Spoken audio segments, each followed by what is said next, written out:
I can say one thing.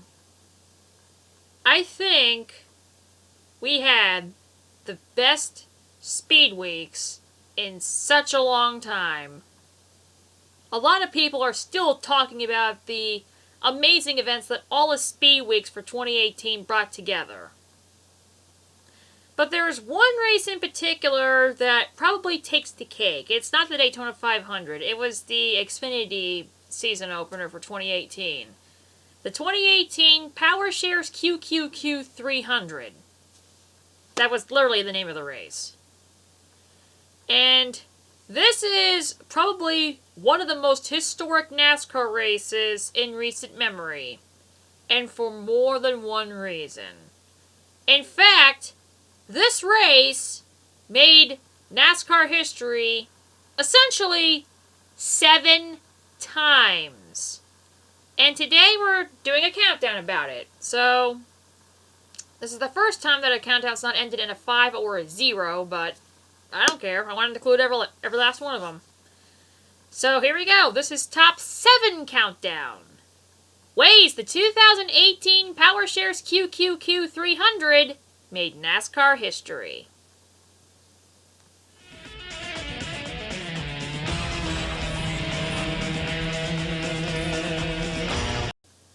Now, simple note to start, one of the records that it did not break was dumbest race name. Because even though the Powershares QQ 300 does sound like a tongue twister and is kind of stupid, that's actually not the worst race name in NASCAR history. It's probably top 3-ish, top 2-ish, but there could only be one number 1 in that category.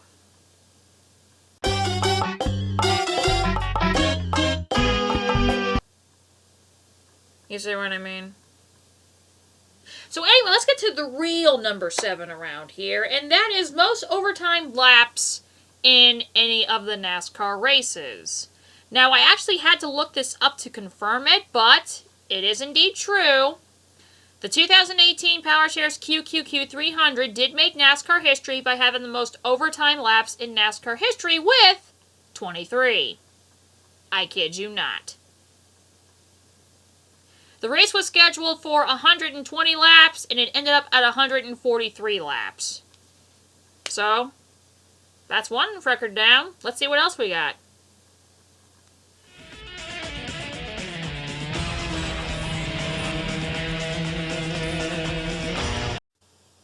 Now, this is something I also had to look up, but I can confirm to you that this race also now holds the NASCAR record as the longest restrictor plate race, distance-wise, in this series' history.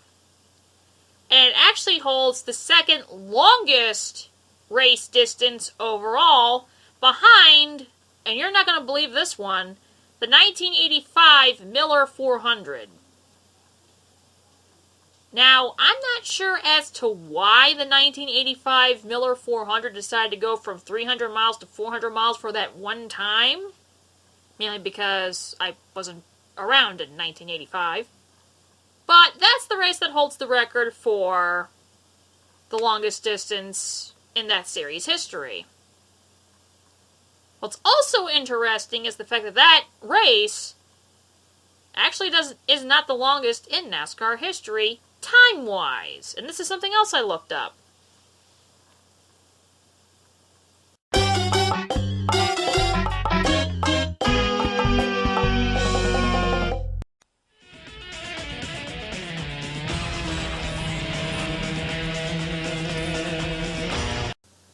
I kind of want to say that this one is a bit questionable, because I do remember a Bristol race years ago where Kenny Wallace had like 5 lucky dogs, and that could be considered for the biggest overcoming of struggles. But this one is kind of different because it was in a shorter amount of distance in time. So to me, Elliott Sadler holds the NASCAR record for the most amount of comebacks for a high-level finish in one single race. You don't believe me? Look at what happened. And believe me when I say we start at 20 to go in the race, which when you add up all the other laps, it's like 43 to go. So, watch the latter part of Sadler's day in this little montage. Whoa, Chase Elliott just a little bit late on his block there of Elliott Sadler. He let him back in line, didn't want to wreck his teammate, and he's going to use that for a push to maybe get by Joey Logano here. You cannot lock bumpers in the draft in the NASCAR Xfinity Series. The 1 of Elliott Sadler, the 88 of Chase Elliott teammates have been posted by NASCAR for doing just that. Larson leading Joey Logano. Here they Austin come, Adam. Dillon Both is on the pit there. road. Daniel Suarez as well. And there go the 1 and 88. Elliott Sadler, Chase Elliott making their penalty, serving their penalty here with 23 laps to go. This is big. Both of these guys, Adam, Michael, they could win this race, and they're going to have a hard time recovering with this with only 23 laps to go and being some 30 seconds behind the lead. Go back to the frustration for Elliott Sadler. Season finale at the Homestead Miami Speedway. Thought he was in position to win the championship. He was a runner-up for the 4th time in his career. Very much a part of the equation here today to get a win at Daytona and penalized with just over 20 laps to go, likely taking him out of contention. Oh, whoa. He's Can going he to save spin. it? Wow, what a save. Oh, but And now Cole Custer into the wall. Caution is out. Oh, this is going to tear up some good cars, too. How big is this break for Elliott Sadler and Chase Elliott? They're right back in it now. Logano looked to the high side. Larson throws the block, and there goes Elliott Sadler out of line. Yellow's out. Austin's out. 8th time today. Look at Allgaier getting drop kicked. Oh no, there they go. Spinner into the wall, Almirola. Larson out of shape. So is Chase Elliott. And the caution is out again. Wow, we made it so far, Michael, but we just couldn't keep this up. Oh, and they're still hitting. He's getting pounded from Chastain. Oh, around he goes. Oh, wow, this is already the longest race. We'll see if NASCAR throws a yellow. Yes, they do. They've been consistent today. Oh, this is going to be a photo finish, guys. We're going to bring this one right down to the line. Coming off of turn 4. High side of the white car is Reddick. Trying to get his 2nd career win of the Elliott's gonna season get the opener side at draft. Daytona. But to the inside, it's Elliott Sadler. A photo finish. Tyler Reddick's going to edge him out. And Tyler Reddick at the line pulls it off.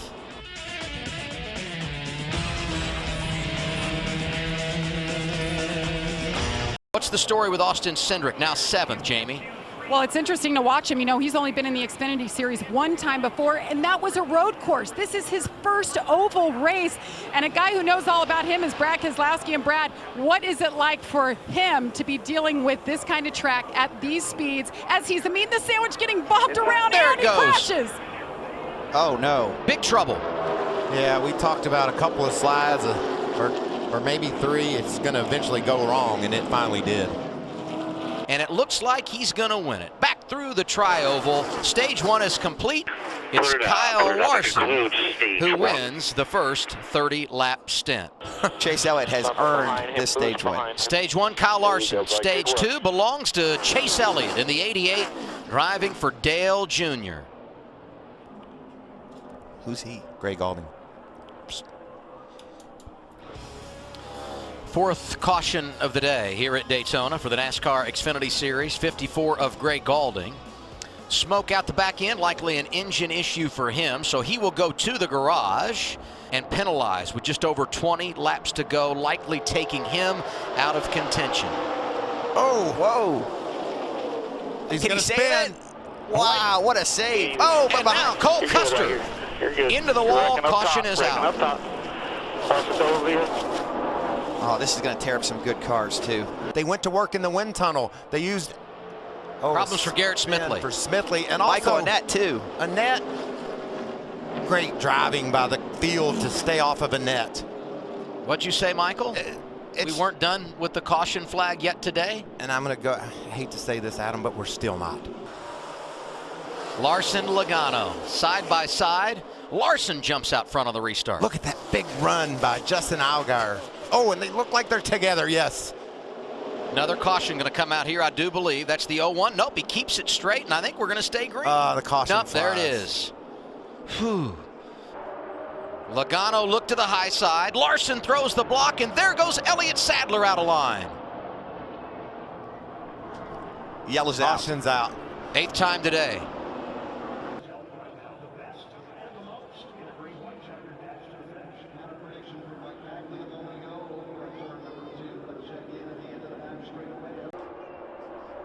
Look at Allgaier getting drop kicked. Oh no, there they go. Spinner into the wall, Almirola. Larson out of shape. So is Chase Elliott.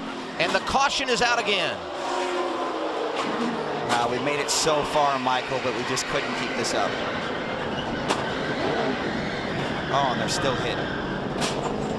Reddick getting a good shove in that lower lane. Going to take over the lead as they go through turns 1 and 2. Oh, look at that run Gallagher has into the back of Truex. He's getting pounded from Chastain. Oh, around he goes.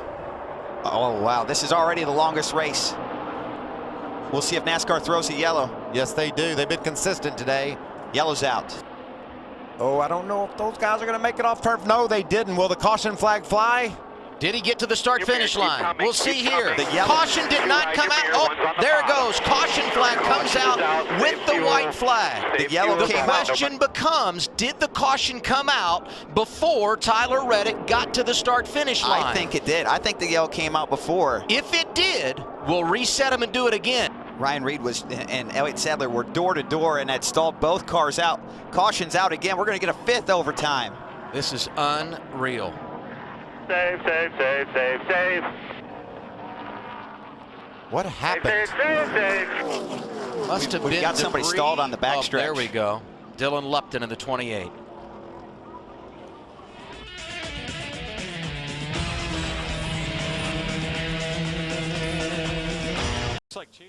In 2004, the St. Louis Truck Race held the record for the most overtimes in one race. And this was right before NASCAR started making rule changes regarding overtime. Mainly the 3 attempts and that's it thing. So the Truck Series decided to send off the original rules off with a bang with a 4 overtime event of epic proportions.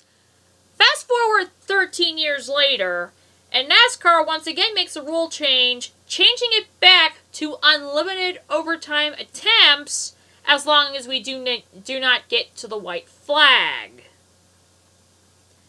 So, of course, this race decides to start off with a bang that way by breaking the record. They had 5 overtimes in that race. Look at Allgaier getting drop kicked. Oh no, there they go. Spinner into the wall, Almirola. Larson out of shape. So is Chase Elliott. And the caution is out again. Wow, we made it so far, Michael, but we just couldn't keep this up. Oh, and they're still hitting. Chastain. Oh, around he goes. Oh, wow, this is already the longest race. We'll see if NASCAR throws a yellow. Yes, they do. They've been consistent today. Oh, I don't know if those guys are going to make it off turf. No, they didn't. Will the caution flag fly? Did he get to the start-finish line? We'll see here. The yellow. Caution did not come out. Oh, there it goes. Caution flag comes out with the white flag. The yellow The came out. question becomes, did the caution come out before Tyler Reddick got to the start-finish line? I think it did. I think the yellow came out before. Caution's out again. We're going to get a 5th overtime. This is unreal. Save. What happened? Save. Must have We've been got somebody debris. stalled on the backstretch. Oh, there we go. Dylan Lupton in the 28.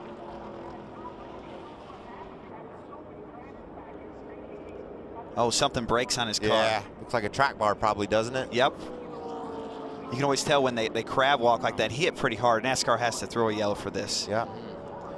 Something in the rear suspension let go. You can see all the oil on the racetrack where the radiator and the whole field would have had to drive back through this on the next lap, so this wouldn't have been fair. No.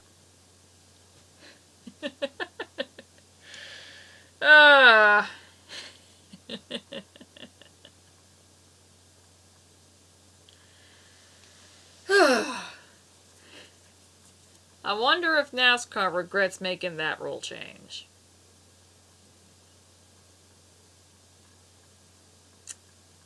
However, part of me says they don't, because otherwise we wouldn't have the number 2 way this race made history.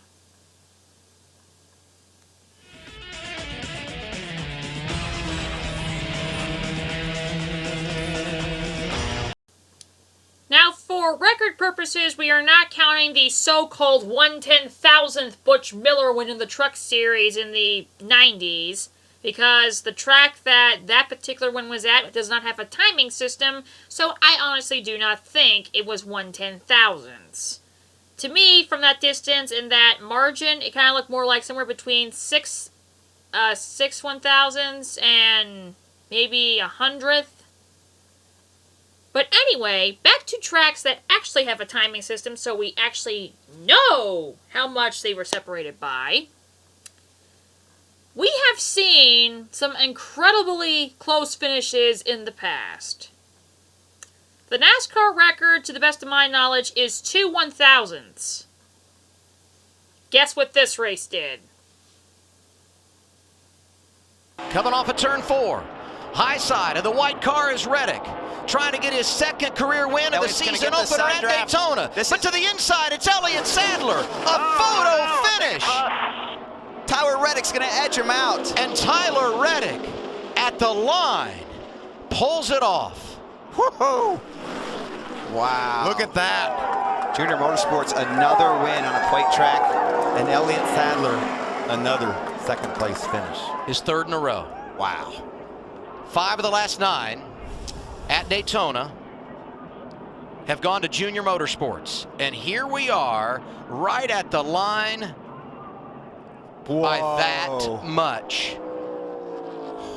Wow. Sorry, Ricky Craven, Bush Brothers, and Eric Almirola. Tyler Reddick and Elliott Sadler now hold the NASCAR record for the closest margin of victory in NASCAR history. Initially believed to be a virtual draw, being 0-0-0, it took a lot of research from NASCAR themselves to actually reveal that the actual margin of distance was 4 10,000ths of a second.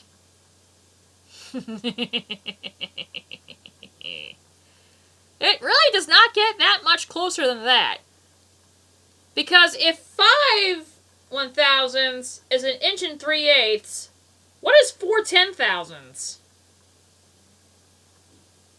Try to figure that one out. But as incredible as that was, that's not the most historic way this race made history. Something even topped that. And it is something that had never happened in 17 years of this particular event being in effect. Until this race.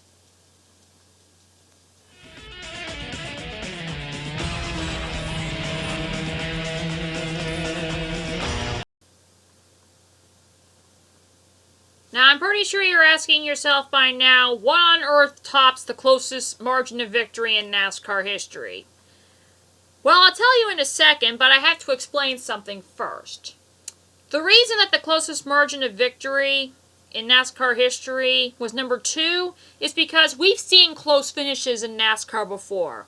There was the Ricky Craven, Kurt Busch finish at Darlington in 2003. There's the Kevin Harvick, Carl Edwards Battle of the Mega Baddies finish at Phoenix a couple years ago. There's the Kyle Busch, Eric Almirola finish at Talladega a few years ago in the Truck Series. And there was that 3-wide Talladega finish won by Jimmy Johnson in 2011, I want to say. But anyway, to truly have something historic happen usually means it's either a stat topper or an absolute first. And in this instance, it's an absolute first. Now, I'm going to show you a series of videos leading up to the moment and see if you can figure out the pattern. Look at this race behind him. And Tony Stewart gets run underneath the yellow line. Tony Stewart will be black flagged by NASCAR. Here comes Bobby Labonte. He's got $1 million on down the line as well. It's Michael Waltrip who's pushing him toward the front. And Labonte's underneath the yellow line on the backstretch. NASCAR officials have reviewed the fifth-place finish of Kenny Wallace to determine whether or not he unfairly improved his position by going below the yellow line on the final lap. Determination of the officials is that he did benefit by going below the yellow line, and he has been moved from 5th to the last car on the lead lap, 21st. Oh, Michael's not going to like that. I mean, look at them here. They're 5 and 6 wide down the backstretch. But what you don't realize is that they're banging into each other at 190 miles an hour. Here comes Junior. He's got to run. Kenseth tried to close them up. That's going to be borderline, guys. It's going to be borderline. NASCAR's review of the videotape showed in their eye that Dale Earnhardt Jr. was in the act of passing when he was forced below the yellow line. So the pass holds. Earnhardt's first to the checkered flag. Make those old engines run better, too, and they'll sound louder, so we should. We've boogieted twice. What haven't we done yet today? All right, the black flag is being displayed. It's for Sterling Marlin in the 40 car, and we're going to show you why here on a replay. We have out of bounds on the backstretch. This yellow line right here, that's out of bounds. You cannot go below that and advance your position, and there he's dipping below the line to pass that car there. Black flag, that could put him a lap down. Again, a mistake you can't make. Well, the only thing that I don't like about that, Larry, is it can be forced under that. You get a run on a guy, you get down there, and he forces you below the yellow line. He can actually put you in a position where NASCAR has to bring in. Kyle Busch wants to pit. He tried not to get out of line, but the 11 got in under him. They were telling him to wave everybody off, and then he tried to get around Tony Stewart. And we got everybody trying to pit and go around people. Black flag, Carl Edwards. They're going to penalize Carl Edwards for the move at the entrance to pit road. Bill, they just told him over the radio that he will have to make a pass through. He said, for what? They said, you passed below the yellow line. He said, I was trying to avoid the crash. And then his spotter, Bobby Hudson, chimed in and said, I'm sure other cars passed us because we slowed down. We'll have to take a look at the tape. That's what it looked like to me. Let's take a look at it. But everybody slowed up in front of me. See him on the bottom there. Now these guys are all slowing down. All Carl Edwards is doing right there is avoiding a wreck. He did not gain any position. He lost position. By doing that, he lost 3 positions. I do not understand that one. Quapple with an extremely strong truck as he goes through 4. As he comes out of turn number 4, he will see the checkered flag, and Travis Quapple trying to hold him off. Look at Jack side by side. Jack Sprague will win at Daytona. Unbelievable. A big shove by Johnny Benson. We're riding along actually with the Goodyear blimp. Take a look at that.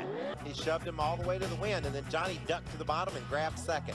You know, you saw him under the line as he come across the start-finish line, under the yellow line, but he made that pass on the racetrack.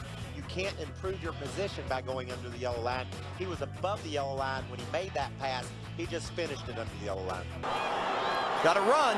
Here they come. I can't go down there and do that, though. Actually, I think it's legal on the last lap. He might have got it right there. I think it's legal on the last lap. We're looking next door to see. Below the yellow line. He was below. We still haven't got an indication, but it looks like Regan's 5th won this race. Why would it be legal on the last lap? That's what they were 187.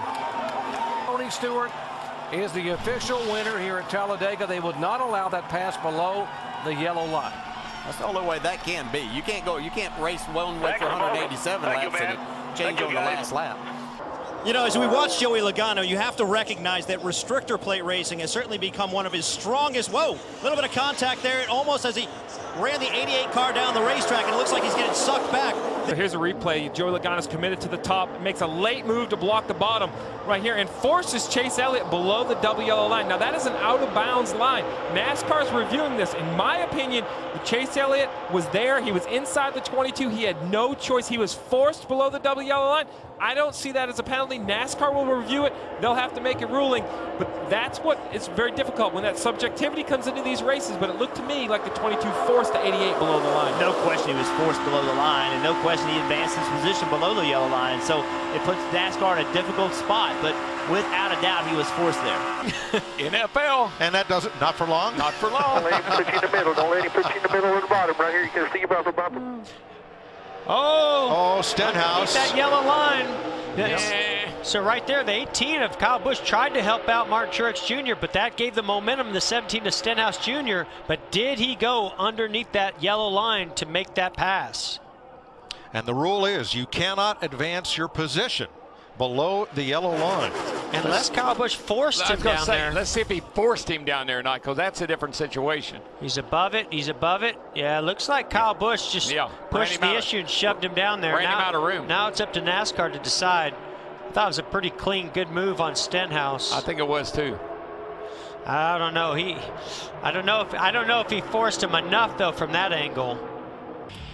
And they are going to make the 17 of Stenhouse take a penalty stop. The pattern here is all of those videos are supposed yellow line controversies, whether you question or not the person who was black flagged should have been, or if the person who forced another driver under yellow line should have been black flagged.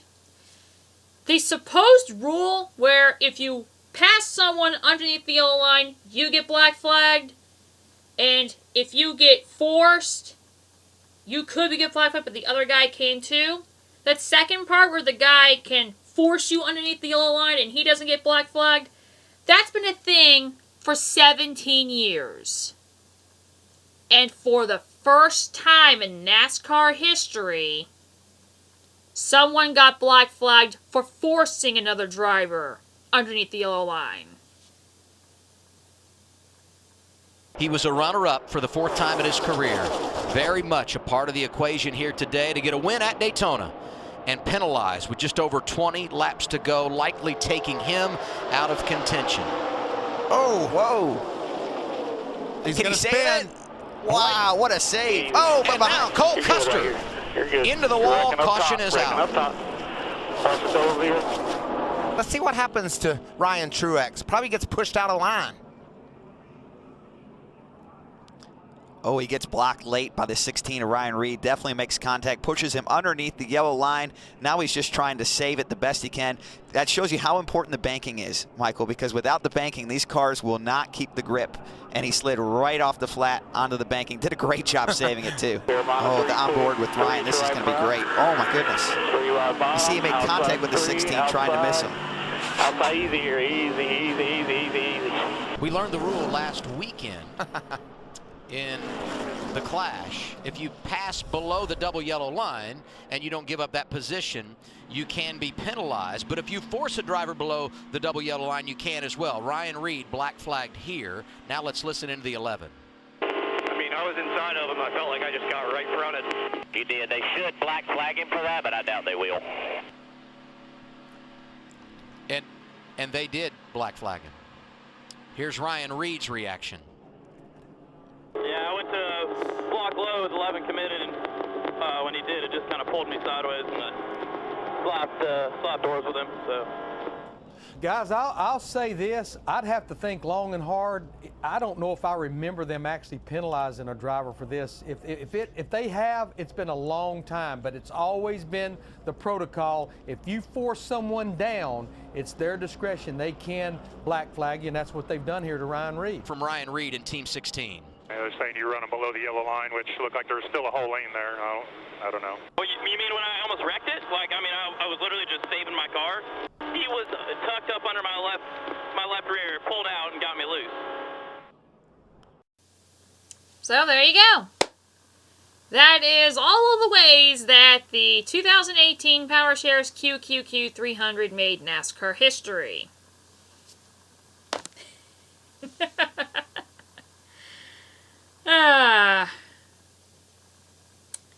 I'm kind of hoping the rest of the season goes well, but so far, I'm taping this the day of the Phoenix Cup race, and this is the second week in a row we had the 2 remaining Mega Baddies finish 1-2, so I don't see this being a good year.